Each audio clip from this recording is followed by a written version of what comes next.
Hello students, आज हम लोग चैप्टर पढ़ने जा रहे हैं लाइट, रिफ्लेक्शन एंड रिफ्रैक्शन। ये आप लोगों का क्लास 10 का फर्स्ट चैप्टर है। और बच्चे, इस चैप्टर को स्टार्ट करने से पहले हम लोग को पता होना क्या जरूरी है कि ये चैप्टर में लिखा हुआ है लाइट, रिफ्लेक्शन एंड रिफ्रैक्शन, ये जरूरी क्यों है और इसको पता करना जरूरी क्यों है। Why it is important to know about light? तो बच्चे, लाइट क्या होता है? Light is a source of energy. Light क्या करती है? लाइट एक सोर्स ऑफ एनर्जी है और ये ऐसी सोर्स ऑफ एनर्जी है जो आपको किस चीज में हेल्प करती है? It's help in the vision. किसमें हेल्प करती है बच्चे? In its help in the vision. अगर आप इस रूम में बैठे हुए, स्टूडियो में बैठे हुए हैं और स्टूडियो को हम लोग क्या कर दें? पूरी तरीके से डार्क कर दें। क्या कर दें? पूरी तरीके से डार्क। तो क्या आप यहाँ पर देख पाएंगे? नहीं देख पाएंगे। इसके लिए आपको जरूरत किसकी पड़ेगी बच्चे? इसी के लिए आपको जरूरत पड़ेगी लाइट की। और लाइट क्या काम करता है? लाइट ऐसी एनर्जी है बच्चे जो आपको किस चीज में हेल्प करती है? ये आपको हेल्प करती है इन द विजन। किसमें हेल्प करती है? In the vision. इसी को आप फिजिक्स के बुक में पढ़ते होंगे। It's help in the sensation of vision. किसमें हेल्प करती है? In the it's help in sensation of vision में। ये देखने में आप लोग को मदद करती है। इसी चैप्टर में लोग आगे और क्या पढ़ने वाले हैं? इन्हीं के साथ ही रिफ्लेक्शन एंड अच्छा बच्चों, अभी तक हम लोगों ने पकड़ लिया है कि लाइट होती क्या है। अब हमको क्या पकड़ना है बच्चे? यहाँ पर रिफ्लेक्शन को पकड़ना है। किसको पकड़ना है? रिफ्लेक्शन। रिफ्लेक्शन होता क्या है? रिफ्लेक्शन बच्चे एक ऐसी चीज है जो क्या करती है? Bounce back of a light करती है। बाउंस बैक ऑफ इंस्टेंट रे करती है। क्या करती है? इंस्टेंट रे का bounce back in a reflected ray. बच्चे, हम लोग जब रिफ्लेक्शन पढ़ते हैं, रिफ्लेक्शन क्या करता है? एक सरफेस पे जाता है, उस पे लड़ता है और वहां से क्या कर लेता है? बाउंस बैक कर लेता है। बाउंस बैक करने का मतलब क्या है? अगर लाइट जा रही है, एक सरफेस पे लड़ रही है और लड़ने के बाद क्या हो जा रही है बच्चे? वापस आ जा रही है। फॉर एग्जांपल, मान लेते हैं हमारे पास सरफेस है, इस सरफेस से यहां से एक लाइट आ रही है। जो लाइट आ रही है इसका नाम हम लोग देते हैं इंस्टेंट रे। क्या देते हैं हम लोग इसका नाम? इंस्टेंट रे। ये लाइट यहां से हमने इंस्टेंट कराई, भेजी और ये प्लेन पे जाके टकरा गई और टकराने के बाद ये पार नहीं गई। ये क्या हो गई? रिफ्लेक्ट बैक हो गई। क्या हो गई? ये रिफ्लेक्ट बैक। जब यहां से रिफ्लेक्ट बैक हो जा रही है बच्चे, यही आपका क्या होती है? यही आपकी क्या होती है? रिफ्लेक्टेड रे होती है। अब बच्चे, यहाँ पर हम लोग समझते हैं रिफ्लेक्शन के दो लॉ। रिफ्लेक्शन पढ़ने से पहले हमको क्या पता होना जरूरी है? रिफ्लेक्शन के दो लॉ। जैसे अगर हम लोग क्रिकेट देख रहे हो तो आपको पता होना जरूरी है एलबीडब्ल्यू क्या होता है। उसी तरीके से जब रिफ्लेक्शन पढ़ रहे हैं तो हमें क्या पता होना जरूरी है कि यहाँ पर बच्चे इसके लॉ कौन कौन से होते हैं। इसके कितने लॉ हैं बच्चे? इसके दो लॉ हैं। कितने लॉ हैं? तो अभी तक हम लोग लॉ के बारे में पढ़ रहे थे। हमने क्या पढ़ा? हमारे पास दो लॉ है।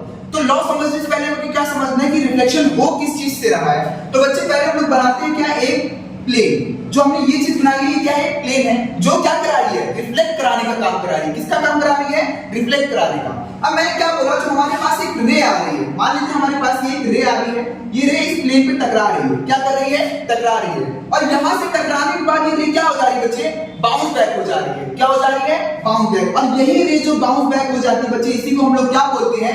रिफ्लेक्टेड रे बोलते हैं। क्या बोलते हैं? Reflected ray. यहां से जो आ रही है वो हो गई आपकी इंस्टेंट और यहां से जो जा रही है वो आपकी क्या हो गई बच्चे? रिफ्लेक्टेड हो गई। क्या हो गई वो आपकी? रिफ्लेक्टेड। अच्छा, जब आपकी इंस्टेंट और रिफ्लेक्टेड बाउंस बैक हो रही है तो वो इक्वली डिवाइड होती है। क्या होती है? वो इक्वली डिवाइड होती है। इसीलिए हम लोग बीच में इसको डिवाइड करने के लिए इमेजिनरी लाइन बनाते हैं। क्या बनाते हैं? Imaginary line. ये क्या होती है बच्चे? यही आपकी कहलाती है नॉर्मल रे। यही आपकी क्या कहलाती है? नॉर्मल रे। और नॉर्मल रे का बच्चे एक सबसे अच्छा पर्सपेक्टिव ये है कि हमेशा परपेंडिकुलर रहेगी। कहने का मतलब क्या है? कि हमेशा 90 डिग्री पे ही बनेगी। किस पे बनेगी? हमेशा 90 डिग्री पे बनेगी। कौन? नॉर्मल रे। अब क्या बोलता है आपका पहला लॉ? क्या बोलता है बच्चे? आपका लॉ नंबर 1 क्या बोलता है? लॉ नंबर 1 ये बोलता है कि जो आपकी इंस्टेंट रे रहेगी, मतलब एंगल आई, जो आपका एंगल आई रहेगा वो हमेशा क्या रहेगा? एंगल आर के बराबर रहेगा। यहाँ एंगल आई क्या है? यही जो आपकी इंसिडेंट रे आ रही है। और एंगल आर क्या है? यही जो आपकी रिफ्लेक्ट होकर जा रही है। इसी को हम क्या बोलते हैं? Angle I and angle R. ये जो रे आ रही है इंसिडेंट रे जा रही है, रिफ्लेक्टेड है। अब ये पहला लॉ क्या बोल रहा है? That instant ray is always equal to reflected ray। कहने का मतलब अगर यहाँ इंसिडेंट रे 30 डिग्री पे फॉल कर रही होगी तो रिफ्लेक्टेड रे भी बच्चे कितने पे जाएगी? 30 डिग्री पे ही जाएगी। अगर यहाँ पर 60 डिग्री पे कर रही होगी तो आपकी रिफ्लेक्टेड रे भी 60 डिग्री पे ही जाएगी। अगर यहाँ पर 100 डिग्री पे कर रही होगी तो आपकी रिफ्लेक्टेड रे भी बच्चे कितने पे जाएगी? 100 पे ही जाएगी। इसीलिए हम लोग क्या बोलते हैं? पहला लॉ क्या हो गया बच्चे हमारा कि angle I is always equal to angle R. ये बात याद रखनी, हमारा जब भी एंगल आई रहेगा इक्वल किसके रहेगा? एंगल आर के रहेगा। अब बच्चे, हमने पहला लॉ तो पढ़ लिया। क्या पढ़ा? कि एंगल आई हमेशा क्या होता है? एंगल आर के बराबर होता है। पर जो दूसरा लॉ किसका? रिफ्लेक्शन का। किसका? जो दूसरा लॉ रिफ्लेक्शन का होता है वो क्या बोलता है कि जो आपका एक प्लेन है, क्या है? जो आपका एक प्लेन है, इसमें जो एंगल आई है और जो एंगल आर जा रहा है और जो यहाँ पर नॉर्मल बन रहा है, क्या क्या है हमारे पास, angle I, angle R and normal. Angle I क्या हो गया आपका इंसिडेंट, एंगल आर क्या हो गया रिफ्लेक्टेड, और यहाँ पर एन क्या हो गया आपके लिए नॉर्मल।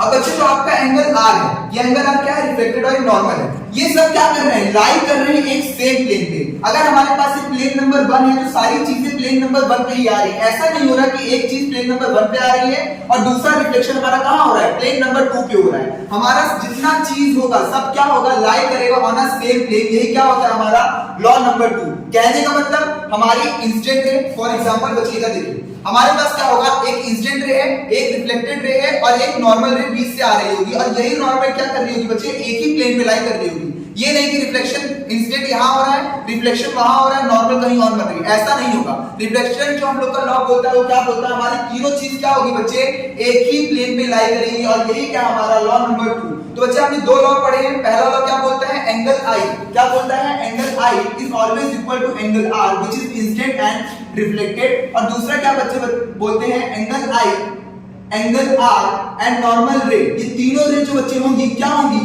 लाई करेंगी, कहां लाई करेंगी, ऑन अ सेम प्लेन। कहां लाई करेंगी, ऑन अ सेम प्लेन। ये हम लोग के क्या है बच्चे, दो लॉ। रिफ्लेक्शन हम लोग करेंगे अपने नेक्स्ट